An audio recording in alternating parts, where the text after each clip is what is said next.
D'abord, je suis issu d'une famille de militants de gauche, donc j'ai en moi cette culture du militantisme.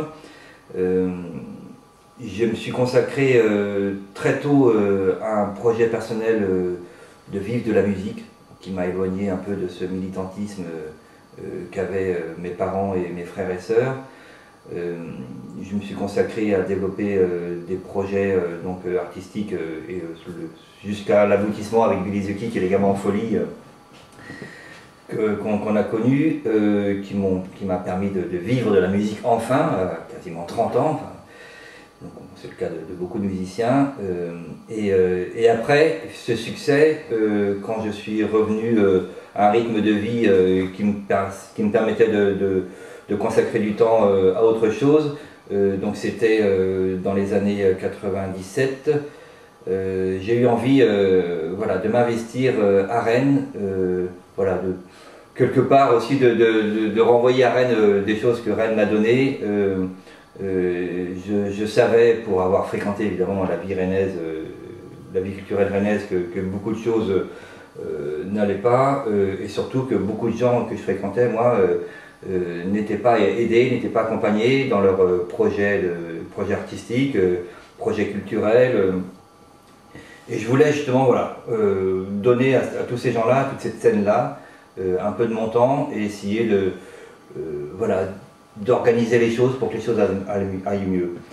Ça s'est trouvé un moment en 97 où la ville organisait les assises de la culture, donc j'ai pu m'investir très facilement dans un esprit collectif de partage, de débat avec tous les autres acteurs culturels, puisqu'on s'est retrouvé à peu près à 120 sur plusieurs réunions pour faire un état des lieux de la scène musique actuelle à Rennes et faire des propositions à la ville pour changer les choses. Voilà, donc je me suis retrouvé très rapidement dans un espèce d'engrenage pour construire des alternatives pour la scène musique actuelle à Rennes, et ça a très bien marché puisque très rapidement on a obtenu cet équipement qui s'appelle le Jardin Moderne. Voilà, donc ça a été mon premier engagement militant, on va dire, culturel, et puis après voilà, je suis toujours resté très présent dans une espèce d'activisme culturel avec les autres acteurs en Bretagne, le réseau musique actuelle, mais aussi tout un milieu, un réseau éduc-pop de MJC, de centres sociaux, avec qui je me suis toujours senti très proche et qui œuvrait aux pratiques culturelles des habitants dans les quartiers et à leur faire découvrir la création, à les initier à la création artistique.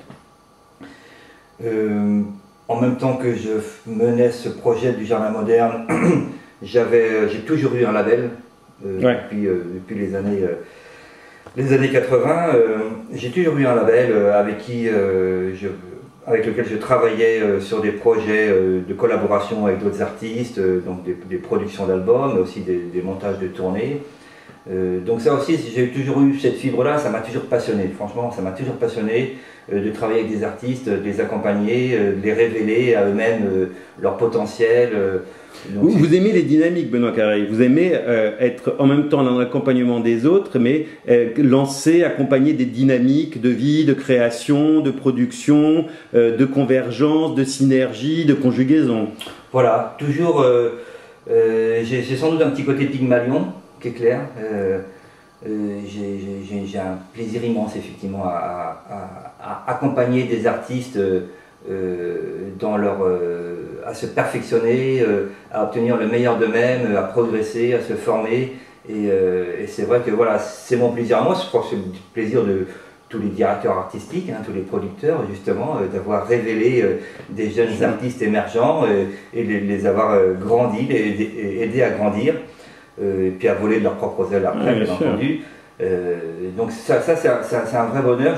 Je me suis jamais senti capable de créer tout seul en fait. J'ai eu ce complexe-là, peut-être que j'aurais dû persévérer, mais bon, j'ai toujours effectivement ce complexe-là certainement. J'ai toujours travaillé avec d'autres.